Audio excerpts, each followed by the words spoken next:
أعوذ بالله من الشيطان الرجيم. بسم الله الرحمن الرحيم. واضرب لهم مثل الرجلين بیان کا اے حضور صلی اللہ علیہ وسلم لهم دویتا مثل الرجلين هغ واقعات دو سڑو جعلنا لأحدهما جنتين پیدا کړیو ورکړیو من یو د دې دواړو ته جنتین دو باغونه من اعناب د انګورو وحففناهما بنخل او را پټ کړیو من تاو کړیو من د دې دواړو باغونو نه بنخل کجورو لرا وجعلنا بینهما زرعا او پیدا کړیو مونږ په دې دواړو په منځ کې زرعا فصل لرا کلتا الجنتین آتت اکلها دا دواړه باغونه چې وو ورکولو به دوی هغې میوو خپلو لرا ولم تظلم منه شیئا او کمی بین کولو نقصان بین کولو منه پا دغی میوو کی شیئا زر برابر هم وفجرنا خلالهما نهرا او روان کړیو مونږ جاری کړیو مونږ په منځ د دې دواړو کې نهرا نهر لرا وکان له ثمر او د دغی سړي د پاره نور مالونا نور امدن هم فقال لصاحبه پس اویل د ملګری خپلتا وهو يحاوره په داسې حال کې چې د خبرې کولې د هغه سره انا اکثر منک مالا زیم زیاد ستانه په اعتبار د مال سرا واعز نفرا او غالب یم معزز یم په اعتبار د ډلې سرا په اعتبار د افراد سرا ودخل جنته او داخل شو دے هغه باغ خپلتا وهو ظالم لنفسه په داسې حال کې چې د ظلم کوونکی و په خپل ځان په کفر او شرک سره قال اویل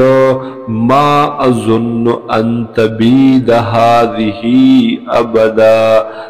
خیال هم نکوم گمان هم نکوم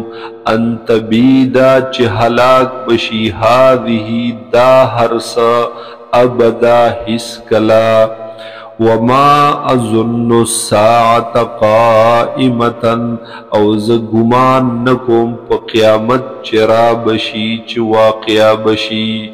ولئن رددت الى ربی او بالفرض کز واپس کړلې شم رب خپل طرف ته لاجدن خيرا منها منقلبا نخام خازب عمومم ډیر غوړه د دینا منقلبا هغه زید ورتللو زید واپس کېدلو قال له صاحبه اویل دتا هغه ملګری خپل وهو يحاوره په داسې حال کې چې د خبرې کولې د هغه سره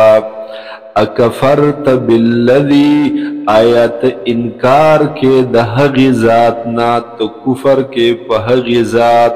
خلقک من تراب چې پیدا کړی یې ته د خاورې نه ثم من نطفة بیا پیدا کړی ته د یوې نطفې نه ثم سواک رجلا او بیائی برابر کړی ته رجلا سم سړی صحیح سړی لکن هو الله ربی لیکن زه خو وایم هو الله چې دغه الله ربی رب زما دی ولا اشرک بربی احدا او زه نه شریکوم د رب خپل سره هیڅ چا لره هم ولولا اذ دخلت جنتك اول نویتو کلچ داخل شوی دی باغ پلتا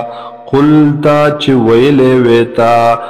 ما دا هاغس دی شاء اللہ چه غوختلی دی اللہ تعالی لا قوت الا باللہ نشت دے طاقت الا باللہ مگر پا توفیق دا اللہ سرا نشت دے طاقت دا حاصلولو دا یوسیز مگر پا حکم پا توفیق دا اللہ سرا حاصلی کی سیزنا ان ترنی انا اقل منک مالا کچریتا اینی مالرا گنی مالرا انا اقل منکا چیز دیر کم یمستانا مالا و ولدا پا اعتبار دا مال او اولاد سرا فعسا ربی پس قریب دا چی رب زما ان یؤتینی خیرا من جنتکا راکڑی ما تا دیر غورا دا دے باغستانا ویرسل علیہا حسبانا من السماء او راولیگی پا دے باغ حسبانا عذاب تندر من السماء دبرنا دا اسمان دا طربا فتصبح صعیدا زلقا نو بگرزی دا باغ صعیدا زلقا اغا میدان ہموار صفا او یصبح ماؤها غورا یا بشی عبد دے باغ غورا جوری یعنی وچے فلن تستطیع له طلبا پس تب طاقت نلری بیا د دغی عبود مندلو د تلاش کولو یا د رخکار کولو و احیط بثمره او راگیر کڑلے شو فعذاب سرا بثمره مالون د دی سڑی د دغی ظالم سڑی فاصبح يقلب كفيه پس وگرزید دے چی مروڑلی مگلی لاسو نخپل علا ما پہاغ مال انفق فیہا چی خرچ کڑے وہ دپدے باغ کی وہی خاویت علی عروشها پدا سے حال کی چی وہ دا باغ را پریوتن کے پا اغی چتنو سپرون خپلو باندے وَيَقُولُ اویل دے سڑی یا لیتنی ہے افسوس دے پما باندے لم اشرک بربی احدا چنوے شریک کڑے ما درب خپل سرحج چالرا ولم تکن له فئة ينصرونه او نو بیاد ددبارا فئة یوڈلا ینصرونه چی مدد کڑے وے ددو یا بچ کڑے وے دلرا من دون اللہ دا عذاب دا اللہ نا وما کان منتصرا او نو دے پخپل بچ کی دن کے پخپل دا بدلے اغسطل قابل ہنالک الولایتو پدغ وقت کے دے واک اختیار للہ الحق خاص اللہ حق لرا هو خیر ثوابا دغه الله ډیر غوره دی په اعتبار د ثواب په اعتبار د بدلی سرا وخیر عقبا او دغه الله ډیر غوره دی په اعتبار د نتیجې ورکولو سرا